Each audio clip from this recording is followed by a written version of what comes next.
আসসালামু আলাইকুম। অজানা শাকগুলোর উপকারিতা ও পরিচয় সম্পর্কে আলোচনা করব ইনশাআল্লাহ। আশা করি আজকের ভিডিওটি আপনাদের অনেক বেশি ভালো লাগবে। শুরুতে 1 নম্বরে রয়েছে ভেতো শাক। আগাছার মতো জন্মায় এই শাক, বাংলাদেশে পাট শাক নামে পরিচিত। উপকারিতা, খাওয়ার নিয়ম: ঝোল, ভাজি, ডাল দিয়ে রান্না করে খাওয়া যায়। হজম শক্তি বাড়ায়, শরীর ঠান্ডা রাখে, কোষ্ঠকাঠিন্য কমায়। 2 নম্বরে রয়েছে করলা শাক। আর এই শাকের অনেক উপকারিতা রয়েছে। ঔষধি গুণ সম্পন্ন এই শাক ভর্তা, ভাজি, রস করে খেতে পারেন। ডায়াবেটিস নিয়ন্ত্রণ করে, কোলেস্টেরল কমায়, লিভারের জন্য ভালো। 3 নম্বরে রয়েছে বাঁশপাতা শাক। এটা হয়তো আপনারা অনেকে জানেন না, যেটা বাংলাদেশে খুব কম পরিচিত। উপকারিতা ও খাওয়ার নিয়ম: বাঁশপাতা দিয়ে চা তৈরি করে খেতে পারেন। এ পাতার চা খেলে 3 ভাবে উপকার পাওয়া যায়। শরীর ঠান্ডা রাখে, লিভার সুস্থ রাখে, রোগ প্রতিরোধ ক্ষমতা বাড়ায়। 4 নম্বরে রয়েছে তেতো শাক, যেটা বাংলাদেশে খুব কম পরিচিত। উপকারিতা ও খাওয়ার নিয়ম: ভর্তা, ভাজি, কাঁচা রস করে খাওয়া যাবে। রক্ত পরিষ্কার করে, ডায়াবেটিস কমায়, ত্বকের জন্য উপকারী। 5 নম্বরে রয়েছে হেলেঞ্চা শাক, যেটা বাংলাদেশে হেলেঞ্চা শাকের থেকে সম্পূর্ণ ভিন্ন। উপকারিতা ও খাওয়ার নিয়ম: বাংলাদেশে খুব কম পরিচিত, কিছুটা থানকুনি পাতার মতো নয়। ভর্তা, ভাজি, কাঁচা রস করে খাওয়া যায়। জ্বর সর্দির উপকারী, কিডনির জন্য ভালো কাজ করে থাকে, কম ক্ষুধা থাকলে ক্ষুধা বাড়ায়। 6 নম্বরে রয়েছে শাপলার ডাঁটা পাতা। উপকারিতা, খাওয়ার নিয়ম: শাপলার ডাঁটা সবাই খেতে জানে। ভাজি, মাছ দিয়ে তরকারি রান্না করা যায় শাপলার ডাঁটা। শাপলার পাতা ভর্তা, ভাজি করে খাওয়া যায়।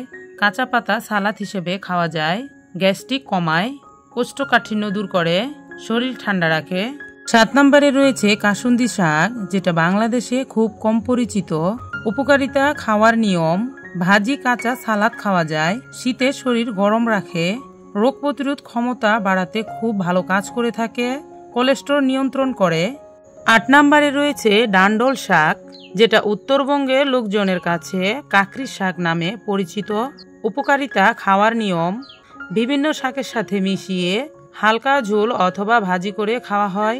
এই শাকটিতে রয়েছে ভিটামিন এ ও সি সমৃদ্ধ, চোখের জন্য ভালো কাজ করে থাকে, শরীরের দুর্বলতা কমায়। 9 নম্বরে রয়েছে মেথি শাক। এই শাকের অনেক উপকারিতা রয়েছে।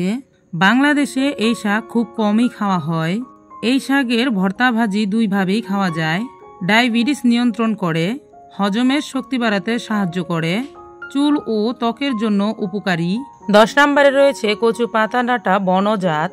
উপকারিতা ও খাওয়ার নিয়ম: ডাঁটা ভাজি ও মাছ দিয়ে শুটকি দিয়েও রান্না করা যায়। পাতা ভর্তা, ভাজি খাওয়া হয়।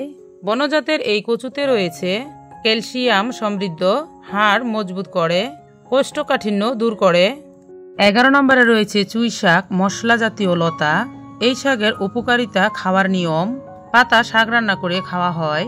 ডাঁটা মাংসর তরকারিতে বেশি রান্না করে খাওয়া হয়। পাকস্থলীর জন্য ভালো কাজ করে থাকে, পেটের গ্যাস কমায়, শরীরের উত্তাপ আনে।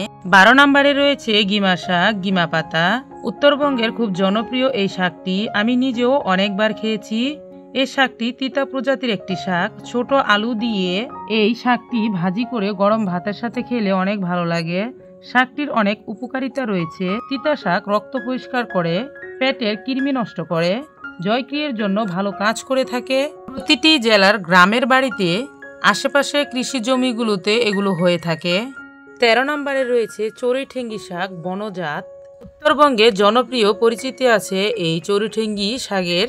এই শাকের উপকারিতা ও খাওয়ার নিয়ম: বিভিন্ন শাকের সাথে মিশিয়ে ভর্তা, ভাজি, হালকা ঝোল রান্না করে খাওয়া হয়। শরীর ঠান্ডা রাখে, রক্তচাপ কমায়, গ্যাস্ট্রিক কমাতে ভালো কাজ করে থাকে। আশা করি আজকের শাকের পরিচিতি ও উপকারিতা এবং খাওয়ার নিয়ম সবকিছু জানতে পেরে আপনাদের অনেক ভালো লাগবে। এই শাকগুলো আপনারা আগে থেকে কখনো চিনতেন কিনা বা কখনো খেয়েছেন কিনা আমাকে কমেন্ট করে জানাবেন। ভিডিওটি যদি ভালো লেগে থাকে বা আপনার কোনো উপকারে আসবে বলে মনে হয়, তাহলে কিন্তু ভিডিওটিতে একটি লাইক দিয়ে দিতে পারেন। তবে আজকে এই পর্যন্তই। আবারও একদিন চলে আসবো নতুন কোনো ভিডিও নিয়ে ইনশাআল্লাহ। আশা করি ততক্ষণ পর্যন্ত সকলেই ভালো থাকবেন, সুস্থ থাকবেন। আল্লাহ হাফেজ।